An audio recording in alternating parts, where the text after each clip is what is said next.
Bill Reardon is an architect, and a very good one. Even in junior high school, he knew what he wanted to do, unlike many of his friends who didn't make up their minds until halfway through college.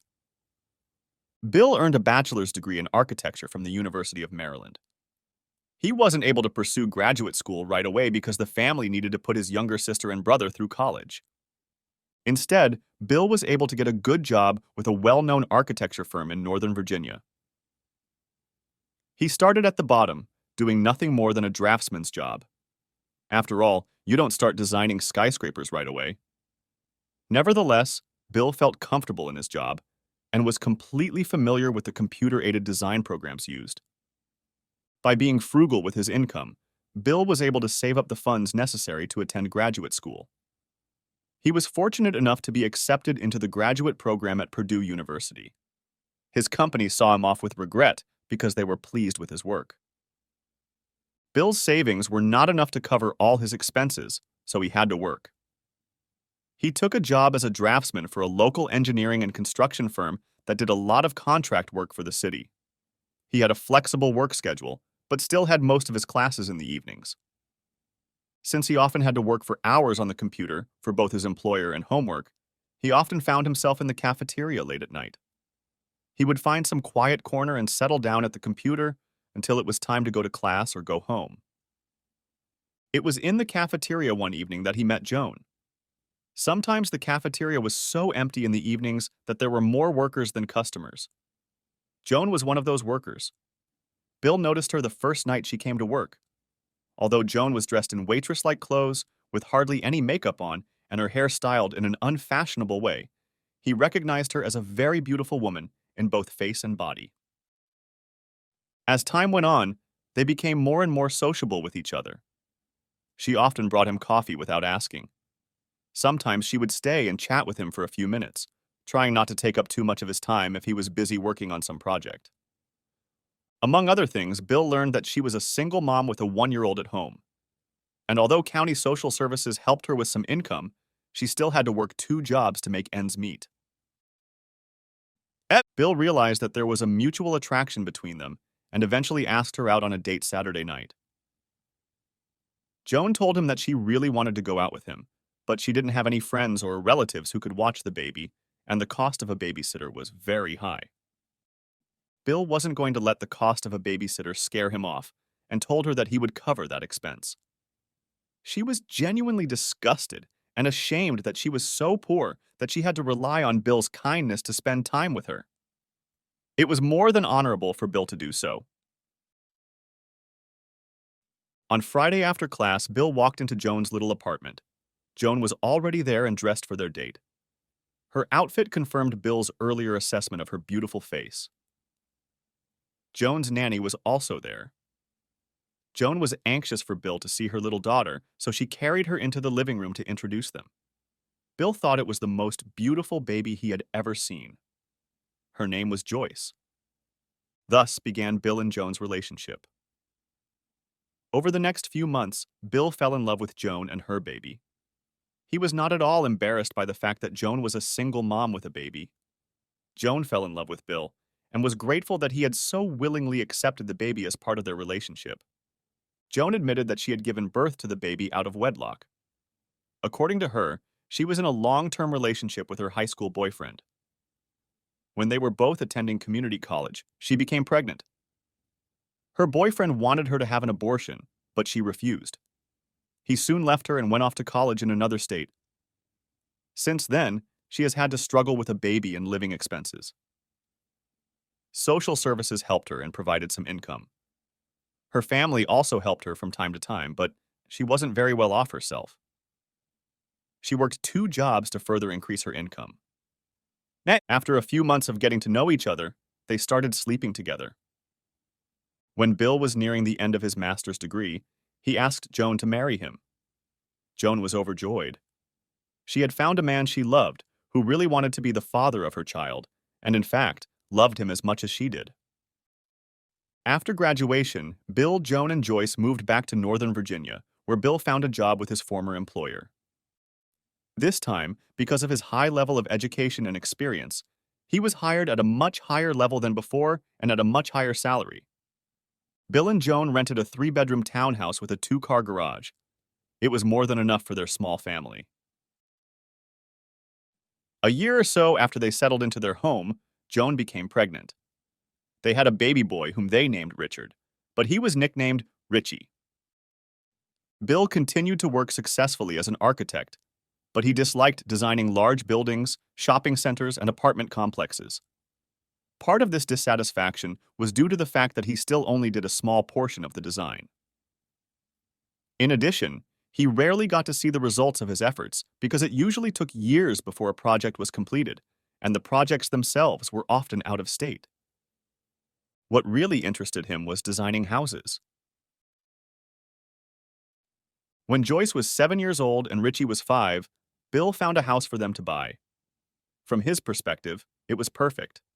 It was on a cul-de-sac in a good neighborhood, and the school district had high grades. While to many people this house might have seemed ordinary, it wasn't to Bill. His architect's keen eye saw the perfect house where he could both raise his children and run his business. The house was a 4-bedroom, 3.5-bath mansion with a large living room, a large family room, and a large dining room. It also had a 2-car garage. But what attracted Bill the most was that the house had a full basement where he could set up his home architecture business. Although the basement was currently unfinished, Bill saw that it was set up in such a way that he could take clients, design projects, and make models when needed. In addition, the basement had French doors leading out to a small, private landscaped courtyard. The asking price was $700,000, and Bill quickly offered to buy the house for that amount. He knew that he would have to spend at least another $100,000 to renovate the entire house and finish the basement. Nevertheless, he felt it was well worth the price. Joan thought it was perfect too, and the kids loved that they would each have their own bedroom.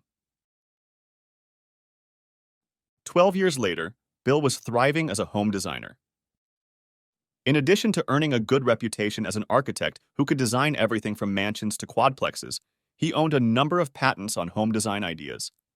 He designed a series of very low-cost houses suitable for people who essentially couldn't afford a regular bread and butter house.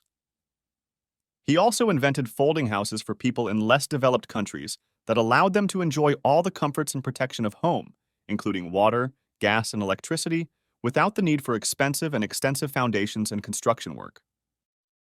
It also had designs that could be added to from time to time without the house looking like an unsightly appendage to the original design. A family could start with a 1-story, 2-bedroom home, and years later have a large, beautiful 4- or 5-bedroom home that grew with the family and its finances. Shortly after Richie went to kindergarten, Joan expressed an interest in working. She decided to pursue a career in real estate. She felt that by working as a real estate agent, she would be able to make her own schedule and thus be home with her family when needed. In addition, she would be able to earn a little money from time to time, which would make her feel like she was contributing to the family budget.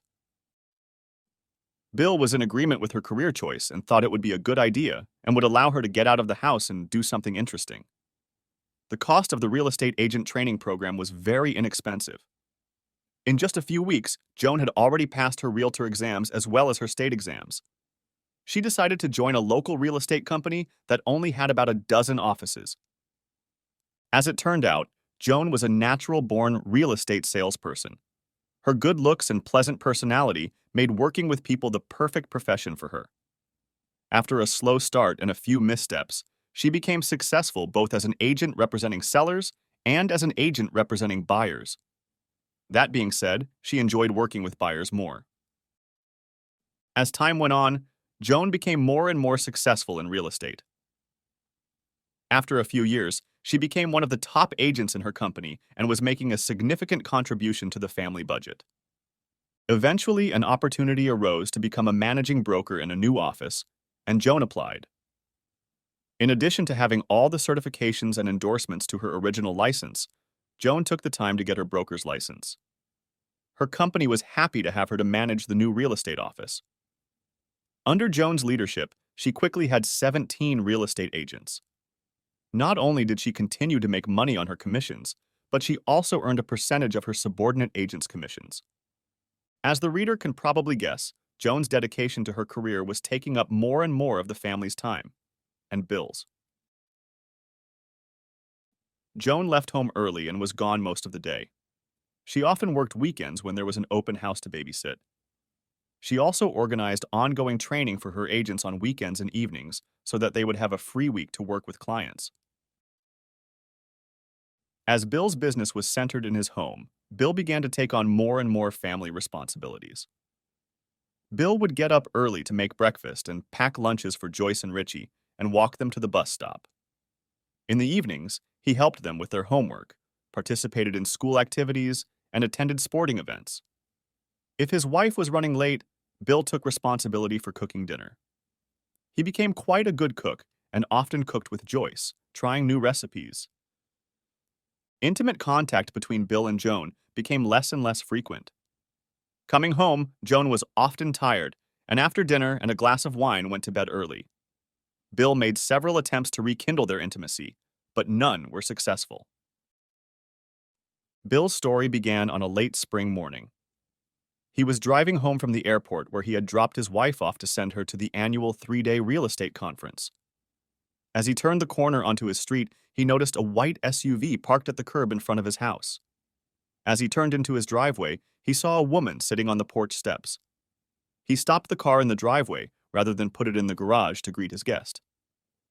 When he got out of the car, the woman on the porch stood and waited for him to approach her. Bill assessed the woman from a distance. She was about 5 feet 4 inches tall. Her light brown hair was gathered on her head. She had a pleasant face. It would have been pretty if she had been wearing makeup, but she wasn't. From the wrinkles on her face, Bill realized she was in her 40s or 45 years old. She had a good figure, which she didn't try to show off in her slate blue pants and loose white blouse. Nevertheless, Bill noticed that she had a narrow waist and an impressive rack. The lady spoke first. "Are you Bill Reardon?" she asked. At the same time, she extended her hand for a shake. "Yes," Bill answered both her question and the handshake. Before he could ask the lady what her name was, she spoke again. "I'm happy to meet you. My name is Beverly Dumont." "What can I do for you, Miss Dumont? Perhaps I have an appointment with you that I forgot about?" "Please, call me Beverly." "And if I may call you Bill," she said. "And no, we don't have an appointment. However, it is important for me to talk to you." Bill replied, "Beverly and Bill, then." Bill noticed that Beverly wasn't smiling and didn't look particularly happy. "Please come inside." Bill opened the front door in front of her. He noticed that Beverly had lifted her backpack, which seemed quite heavy. Once inside the house, Bill led Beverly into the spacious family room. Beverly chose a seat on the couch in front of the large coffee table. Bill was ready to settle into his favorite lazy boy chair. Then he remembered his manners and asked his guest if she would like something to drink. "A glass of wine would be nice," she declared. "Dark red wine, if you have it," she added. "Strong red wine is my favorite," Bill replied. Bill went to the kitchen and poured 2 glasses of Carnivore, his favorite Cabernet Sauvignon. He returned with 2 glasses of wine and a bottle, which he placed on the coffee table. Beverly immediately took several large sips of the wine. Bill noticed that she was preoccupied with something. "What can I do for you, Beverly?" asked Bill, a more serious note in his voice now. Beverly took another sip of wine and then said, "What I have come to discuss with her is very personal and very difficult to talk about. Your feelings will be greatly hurt, so I'll just state it bluntly. I am the owner of Dumont Furniture Rental and Staging Company. Our main source of income is staging homes that are for sale. Our best contacts are real estate companies and real estate agents. I don't do it myself. I handle the day-to-day operations of the company. My husband, Leonard, is the company's marketing representative, so he personally works with brokers and agents. Your wife's office knows him well. And so is your wife." The way Beverly uttered the last sentence made Bill's stomach knot. "Go on, Beverly," he said sharply. "I'm sorry to tell you this, Bill, but my husband and your wife are having an affair. As far as I can tell, it has been going on for over 7 months. They meet at least once a week, usually in a house that is for sale and furnished enough to have a bed in it. The house is always listed as by appointment only, and of course, your wife won't allow any meetings while they're using it. Now it was Bill's turn to take a big sip of wine. I really find that hard to believe, Beverly. Do you have any proof? Photographs? Videotapes? Yes and no, Beverly replied. At first, I only had vague feelings that something wasn't as it should be. It was little things that seemed odd to me. For example, my husband didn't get as many things done in a day as he should have. At times, I couldn't reach him, and his cell phone was off, and I couldn't find him on Friend Finder. Then I thought I could smell perfume from him from time to time. This coincided with the days I couldn't find him.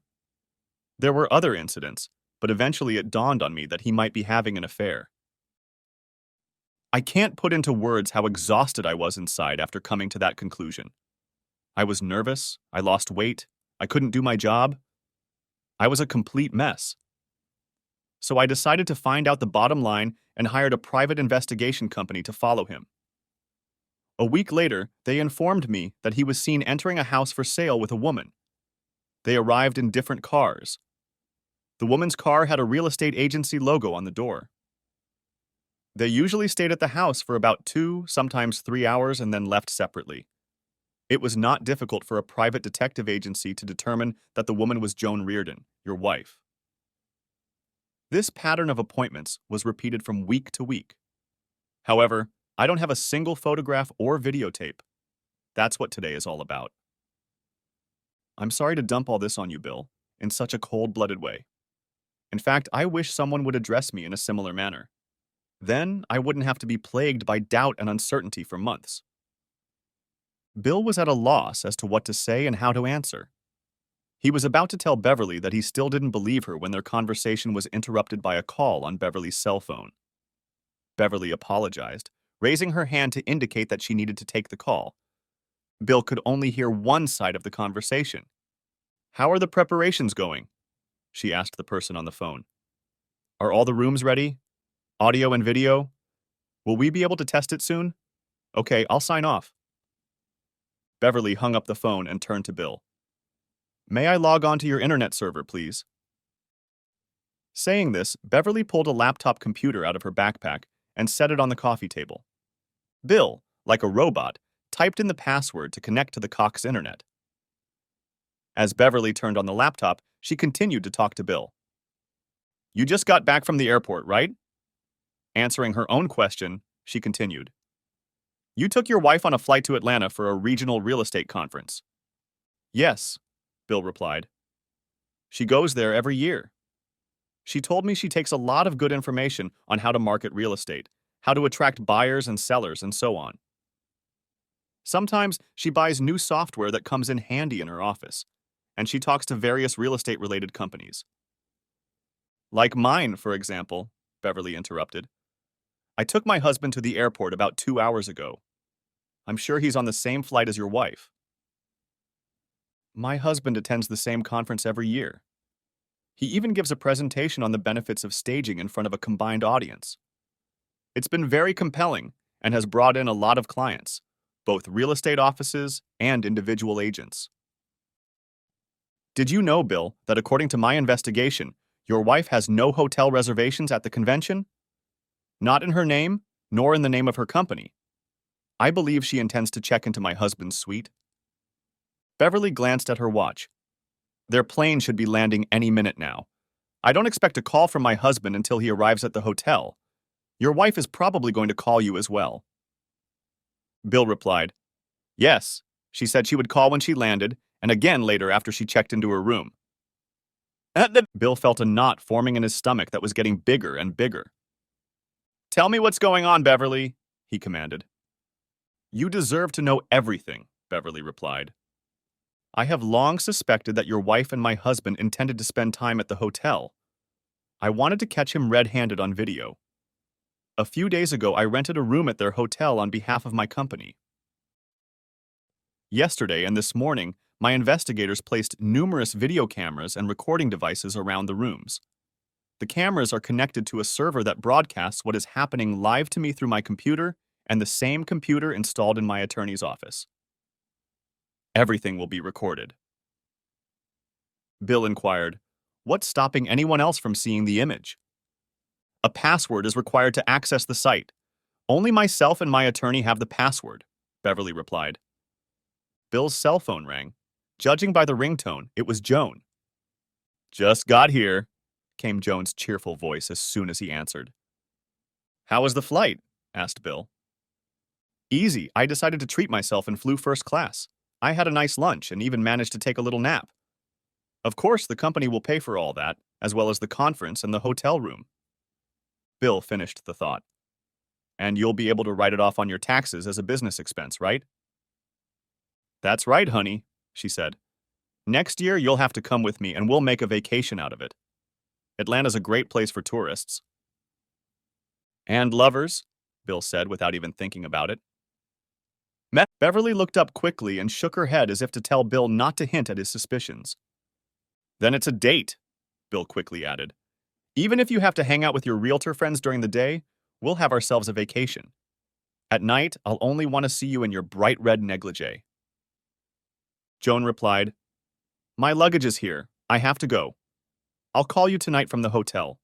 It will probably be early tonight because there's a social cocktail party scheduled for 7 o'clock in the boardroom." "Okay, baby," Bill signed off. "I love you. Don't ever forget that." "I love you too. Bye."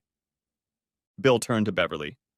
"I still can't believe she did that to me, to us, to our family." "I didn't want to believe it either," Beverly said. "All the little clues were eating away at me like acid. Now, after all these months, I have to find out for sure." Beverly typed a few characters on the computer. "This is it," she exclaimed. The phone rang.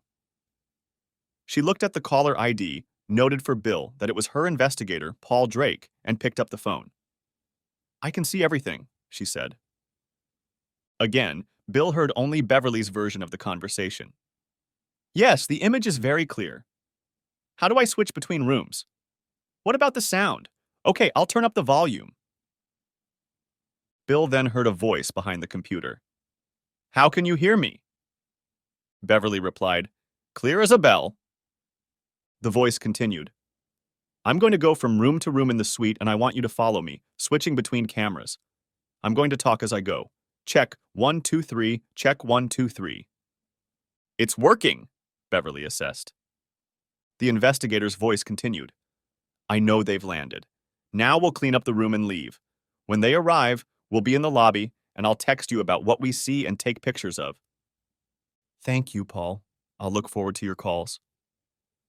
Beverly turned to Bill and said, "I need to make one more call to my lawyer." Beverly hit speed dial on her cell phone, and her attorney answered immediately. "You're online. Okay, so you see and hear everything? And it's all being recorded, right?" Hanging up the phone, Beverly took another big sip of wine, emptying her glass. She poured herself another glass. Then she turned her attention back to Bill. "I know it was intrusive of me to burden you like that. Even if you believed me, I'm not sure you'd want to see it live." As time went on, Bill became more and more sullen. He told Beverly that he would have to drink something stronger if he wanted to get through this. He headed for the kitchen and then turned and asked Beverly if she wanted something stronger too. Beverly settled for a bottle of wine. Bill returned from the kitchen with a bottle of bourbon and a shot glass. While they waited, Beverly tried to turn the conversation to a lighter note. "My investigators told me you have a daughter and a son. Is that true?" "Yes, it is. My daughter's name is Joyce. She is actually my adopted daughter.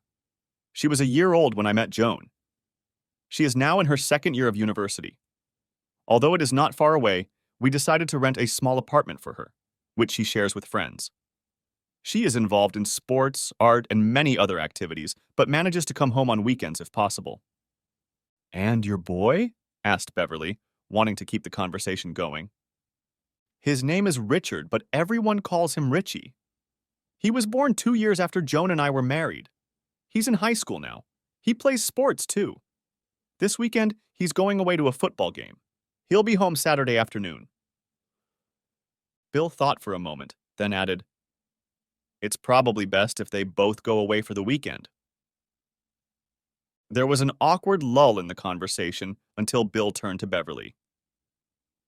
"What's your story? Who is this husband who is cohabitating with my wife?" Beverly sighed, then began her story.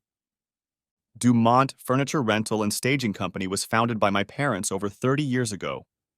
I worked for them until they retired, at which point I took over the management. When they passed away, the business passed to me. The company was moderately successful, and as it grew, I realized I needed help, especially in marketing our services. I met Leonard Lenny about 7 years ago. Although he was 5 years younger than me, we hit it off right away. Lenny is very charismatic and very chatty. He's a natural-born salesman. After we got married, he got into marketing. This included advertising, sales, customer service. He created our company website. In his line of work, Lenny was away from home a lot. He regularly traveled to every real estate office within a 100-mile radius that needed staging, as well as companies opening offices that needed office furniture. Lenny was picking up a lot of clients. He was earning his paycheck. Now I suspect he was acting even before he met your wife. But for some reason, he was particularly fond of her. I think it's the longest affair he's ever had. Beverly continued. Even though Joan is 10 years older than my husband, she is still a very beautiful woman. And, like my husband, she is also a born salesman. I guess together they sold each other everything they could and told each other what attractive people they were. Bill and Beverly sat in silence for some time. Finally, the anxious silence was broken by a message that came over Beverly's cell phone. "They've checked into the hotel," was all the message said, but it was accompanied by a picture of Beverly's husband and Bill's wife holding hands at the front desk. "They are on their way up," the next message read. Bill, who still hadn't looked at Beverly's computer screen, rose from his chair, grabbed a bottle of bourbon and a glass, and sat down on the couch next to Beverly. She wrapped her arms around herself in preparation for what she feared she was about to see. The sound was quite sensitive, and they heard the key card being inserted into the lock on the door. The door opened quickly, and Lenny quickly lowered their luggage to the floor. Before the door even closed, Lenny turned Joan around to face him and kissed her. Joan reciprocated him. "No more waiting, baby," Lenny said. "Not a minute more." Without further ado, the two adulterers got down to it, while Bill and Beverly watched. Beverly was no longer a woman in control of her feelings. She cried. How could he? She asked herself. I loved him so much. Bill put his arms around Beverly and pulled her to him. He was just as broken by what he had just witnessed. Tears were streaming down his face as well. I needed that, Joan said. Hang on a bit, I need to call home. Bill watched as his wife propped herself up on the edge of the bed. She picked up the phone and dialed a number. A few seconds later, Bill's phone rang. He didn't know if he should answer the call. He answered while simultaneously watching Beverly's computer screen. Hey, honey. Everything's checked out. I'm going to take a nap before I go downstairs to social services. Just want you to know that I love you. Bill stared at the screen as Lenny sat down in bed behind Joan. Bill couldn't take it anymore and simply said, Goodbye, I'll see you Sunday afternoon. He then hung up the phone. On the screen, Bill saw that Joan reacted to this as an abrupt end to the conversation, but paid no attention to it. Bill couldn't look at it any longer. He didn't think Beverly could either. They were both still crying. Bill tried to divert his and Beverly's attention from the events in the hotel room by suggesting that perhaps she would like to see his architectural office in the basement. Beverly readily agreed. He led her down the stairs to his offices. Bill brought a bottle of bourbon with him, and Beverly brought wine. He showed her his computer-aided design, CAD system, a modeling table, and a customer lounge. Beverly was impressed with the many drawings and photographs on the walls of the homes Bill had designed. Eventually, they moved to a small outdoor patio in the basement. Bill and Beverly discussed their plans. Both felt that divorce was the only way out, although Bill wasn't so sure. Beverly was in good financial shape. She was the sole owner of her company. Essentially, Lenny was a salaried employee. As valuable as he had been in marketing Dumont over the past few years, he was expendable. For the next few hours, Bill and Beverly tried to do things that took their minds off the computer. Other than that, nothing happened while the two adulterers were at their social hour. Bill volunteered to make sandwiches and Beverly heated up soup. They passed the time by pushing the events at the hotel to the back of their minds. At about 10:30 p.m., Bill and Beverly heard voices on the computer and settled down on the couch with drinks. The adulterers returned to their room. Although Joan couldn't tear herself away from Lenny, he dismissed her, saying he had to call his wife. Beverly's cell phone rang. "Hey, baby," she said. "Hey, doll," Lenny replied.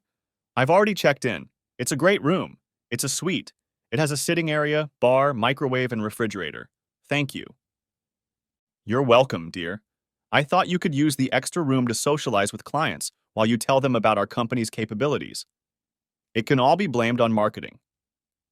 Lenny's attention was divided, and he struggled to focus on the phone conversation. He needed to finish it. "I'm really tired, babe. I'll call you tomorrow. I love you." Beverly replied through clenched teeth. "You don't know how much I love you." They watched their spouses for a few more minutes. Joan asked Lenny, "How long have you been playing with your wife?" Lenny replied, "Since we got married. I love women. They're like flowers just waiting to be plucked. Married women are especially attractive because they usually don't want a permanent relationship and often tell me they still love their husbands." "Do you?" Joan replied, "I love my husband to death. He saved me and my daughter from a life of poverty. We have a wonderful son. Bill saved enough money to send them both to college. He sent me to real estate school. We have a very nice house and lots of friends. We have a wonderful life together." "Then why is that?" inquired Lenny. "I found out a while ago," Joan continued. "When I was just starting out as a real estate agent, a wealthy buyer made me an offer. He said he would buy this house from me at a specified price if I would sleep with him. He was nice looking and very polite to me. I reluctantly agreed. He took me to his hotel room, and I loved it. And I got a huge commission.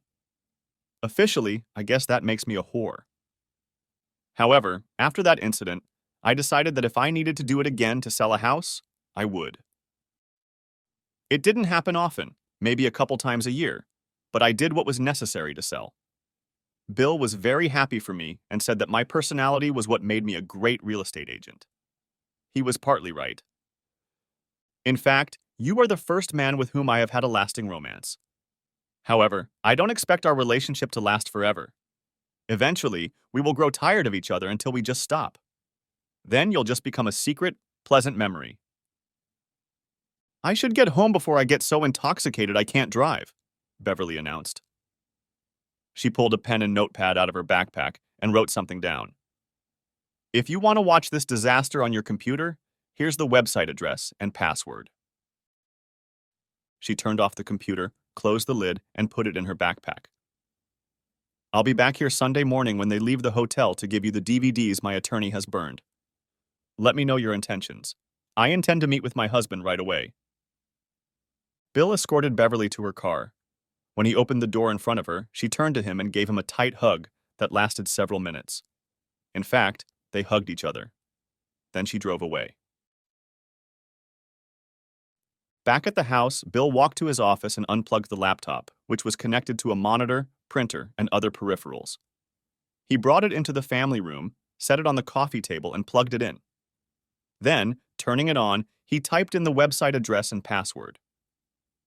He didn't see his wife in the first image of the hotel room and switched to another until the image of the bed appeared. It was night and the lights were off, but the low light of the video camera showed his wife lying in bed with Beverly's husband, Lenny. For the first time, Bill was able to analyze his feelings. He was hurt, very hurt. How could Joan do this to him, to them, to their marriage? And he was humiliated. Not only that, but Joan admitted that she had been having fun with other men to sell houses.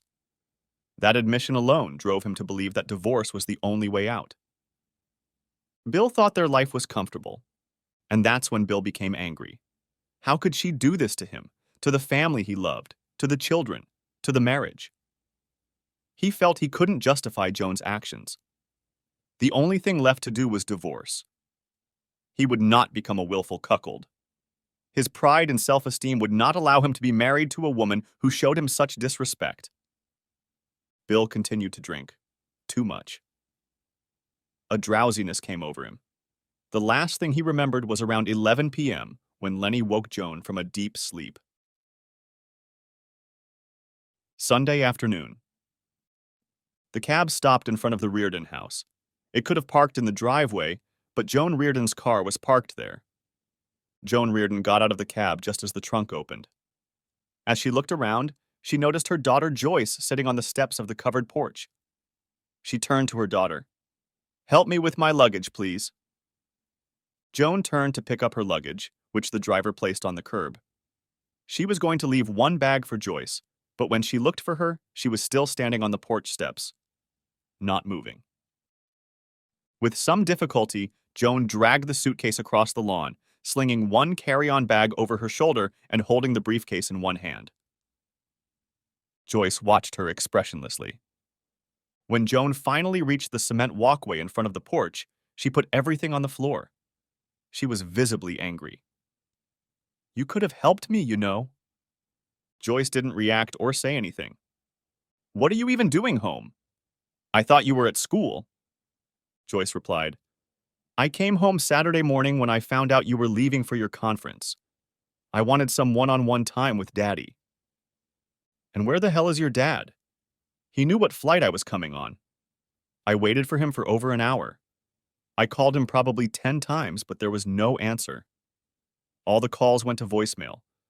What the hell is he doing that's more important than picking me up on time?" Joyce spoke for the first time. "Daddy and Richie are at Lake Ann Park." Joan became indignant. "Why the hell is he there and not at the airport?" "They're having a beer together, relaxing and bonding," Joyce replied. "I don't know what's gotten into him, but I'm going to give him hell when he gets home." Joan climbed the porch steps and went to the front door. Trying to open it, she found it locked. Damn it. She cursed and rummaged through her purse for her keys. Joyce watched her with quiet amusement.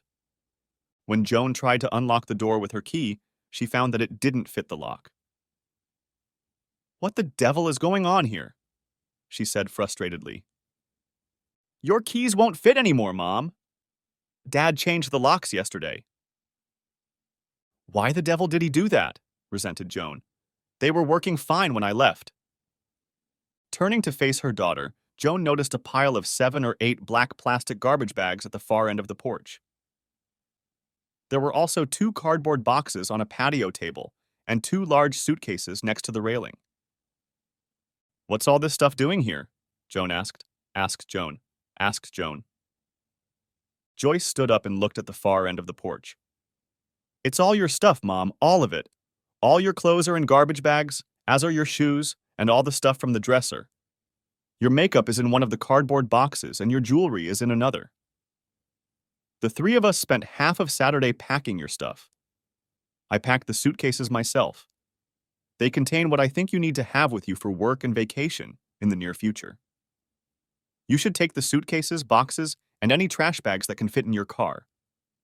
Richie will pick up anything you leave behind and put it in the storage room we rented for you."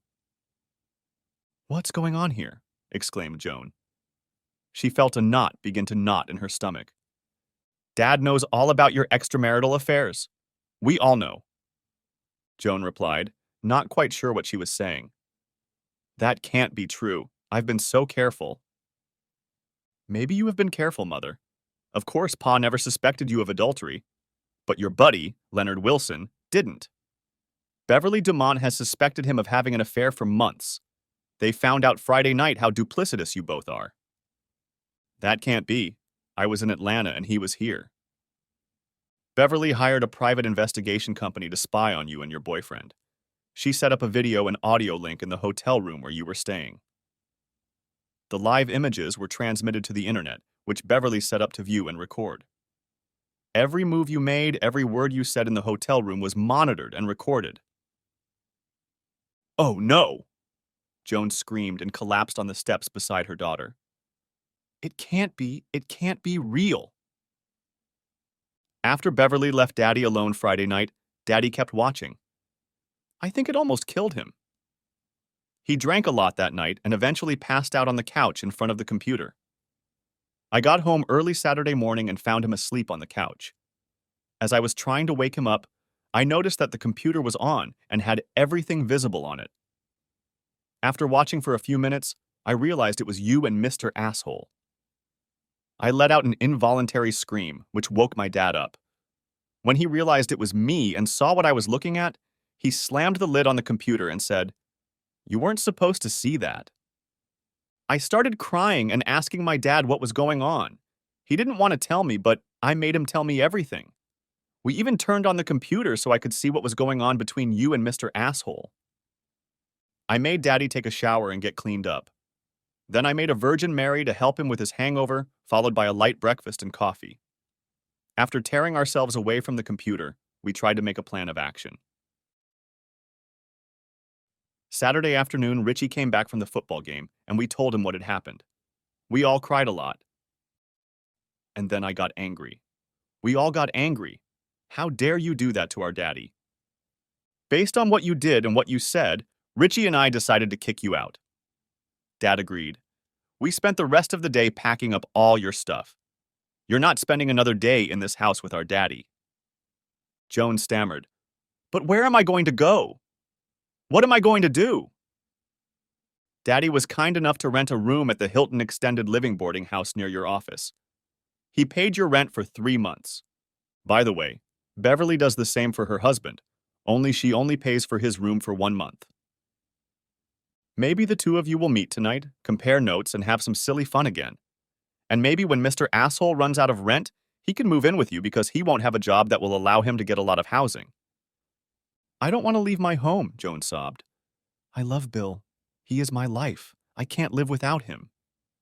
Joyce replied without emotion. You have to leave. No one else here needs you. Not Dad, not Richie, not me. Besides, you should know that Daddy has an appointment with a lawyer on Monday. He's going to file for divorce. No, no, no, no, no. Please, no, replied Joan. Joyce continued her blitz of questioning. Dad intends to keep this house. After all, it is his place of business. Besides, he'll keep the house because both Richie and I will be living with him, and he'll have custody of Richie since he's still a minor, but old enough to choose which parent he wants to live with. There will be no child support or child support payments since you make a very good living as a real estate broker. Dad, who fully funded your IRA, will let you keep it, but will not make any more payments on it. Besides, you'll now be paying for your car, auto insurance, maintenance, and property taxes. Joan looked into her daughter's unsympathetic eyes. How can you be so insensitive? Daddy told me many times how much he fell in love with you when you first met. He told me he fell in love with me then too. He told me he couldn't have loved me less if you and he had more daughters after you were married. And I couldn't love him more, even if he was my biological daughter. I'm Daddy's little girl. He took care of you and me for 20 years. He provided us with a beautiful home, wonderful vacations, and sent Richie and me to college. When I found out what you did to my daddy, it killed all my affection for you. How could you do that to him? What made you do it? Tell me why. Joan, unable to stop sobbing, replied, At first I just got caught up in the pressure of selling the house. A handsome and charming man offered to buy an expensive house at an exorbitant price if I would go to bed with him. I really wanted to show Bill that I could be a successful real estate salesman and contribute to the family budget, not sit at home and do nothing. A few months later, something similar happened, although I must admit I was more flirtatious with this client. After that, it became apparent that I could use myself to sell houses. It didn't happen that often, maybe a couple times a year, but it just seemed to be a factor in the selling process. I knew several other female agents who did this too, some more often than others. Then, about 8 months ago, Leonard came into the office. He was marketing Dumont's steading business and was giving presentations to my sales agents. Some of them started using him to design the homes they were selling. As a result, he started showing up at the office more and more often. He openly flirted with me. I found him not only charming, but also handsome. We started going out to lunch together. It got to the point where we were holding hands, hugging, and eventually kissing. One day he took me to one of the houses my office had put up for sale. He wanted to show me how nice it looked after he had decorated it. Among the decorations was a bed. It wasn't long before we ended up in the same bed. That's how our romance began. So first you became a whore to sell houses, and then you became a whore for some fast-talking salesman. I thought I was being very careful, but apparently I wasn't. I never wanted to hurt your father. I tried to be as affectionate with him as I always was. I thought he would never suspect. Joyce spoke up. You were careful, Mom. Dad didn't even realize you had become a whore. Unfortunately, Mr. Asshole wasn't as careful as you were, and Beverly began to suspect him. Eventually, using the services of a private investigation agency, she got to the bottom of it and found out who you were. She set up her own little operation to find out definitively what the extent of your relationship with Mr. Asshole was. Please, baby, don't chase me away. This is my home. Your Bill needs me, Joan pleaded. I don't think so, Mama, Joyce replied. For as long as I can remember, Dad has been making breakfast for Richie and me in the mornings. He also made our school lunches for us. Since he worked from home and made his own schedule, he did his own grocery shopping and took our clothes to the dry cleaners. The only thing he doesn't do is clean the house or do laundry. We have a maid for that. He also often cooked dinner when you said you'd be late for one reason or another. Joan continued to make her argument. But your father needs me for other things too, like companionship and intimacy. I don't think Dad is more interested in socializing with you. Besides, I'll be around now. I'm moving back home and will be traveling to classes for the next few years. Richie is going to do the same. We're going to take care of Daddy. Besides, Dad still looks good. We've already talked him into shaving off his beard. I intend to enroll him in the gym and help him lose 20 pounds. And I'll cook nutritious meals for him that will help too. When he's at fighting weight, I'll take him shopping for a new closet, including suits, tracksuits, casual clothes, shoes, etc. Remember, Richie and I are going to let him out of the house more often. We're going to take him to school sporting events and theater performances. Daddy will become more cosmopolitan and less reclusive. As for female companionship and intimacy, I have a pretty teacher of convenience who has been divorced for a long time. Her son and daughter are in college. I think she and Dad would make a cute couple. Also, there is a young woman in my computer drafting class who is a widow and goes to school on the state's bereavement plan because her husband was killed 2 years ago in the Middle East. She has a little girl at home who is just adorable. She and Daddy would be a cute couple, too. And don't forget Beverly DeMont. She's a very pretty woman with a great figure. I wouldn't mind if they got into a relationship. Joan interrupted. Do you know Leonard's wife? Where did you meet her? Beverly came by the house late this morning. She's a very elegant lady and didn't deserve what you and Asshole did to her. Beverly, Dad, Richie, and I all had a late lunch together. And finally, Mom, Joyce continued, you should know that before I let you touch Daddy again. Joan felt the depth of Joyce's anger. It's getting late, Mom. Before you go, I have a few things for you to do. First, I have the address of your new home and the key to your apartment. Joyce held out a manila envelope to Joan. Next, I have a collection of DVDs for you to watch. Beverly brought them when she visited us today. Maybe you and Zazrans can entertain yourselves with them in the evenings. Receiving the gifts, Joan collapsed on the porch steps. They were physical evidence that her future had indeed changed in such an unimaginable way as Joyce had described. Now, Mother, I've got to go. I'm meeting Daddy and Richie tonight at a nice restaurant where we're going to make plans for the future. Please, Joan pleaded. Is there nothing I can do to make the pain go away? To earn a second chance? To be forgiven? I can't think of anything, Mother. Maybe in time we'll figure something out. Richie and I will probably eventually forgive you because you're our mother. Dad will probably forgive you too, but it won't be anytime soon. The end. Thanks for watching, I hope you enjoyed it, so subscribe to my channel and watch the next video.